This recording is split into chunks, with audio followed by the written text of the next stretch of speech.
आपण पाहत आहात संघर्ष नायक न्यूज, जनतेला न्याय मिळवून देणारं हक्काचं एकमेव न्यूज चॅनल संघर्ष नायक न्यूज।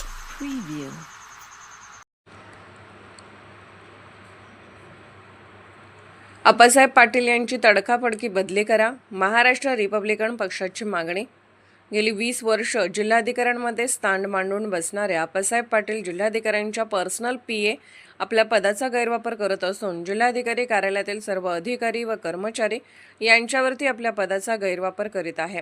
शासकीय नियमानुसार 3 वर्षाच्या आधी अथवा 3 वर्षानंतर बदली केली जात असते, परंतु या अधिकाऱ्याच्या संदर्भात सर्व नियम धाब्यावर बसवले जात असून 20 वर्षापासून एकाच ठिकाणी कार्यरत असणारा हुकुमशहा आप्पासाहेब पाटील एकाच खुर्चीवरती ठाण मांडून बसलेला आहे।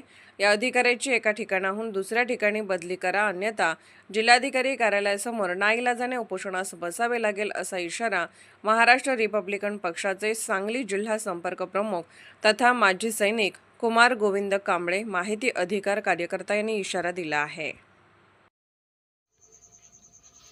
संघर्ष नायक न्यूज चॅनलला लाईक करा, शेअर करा आणि सबस्क्राईब करा।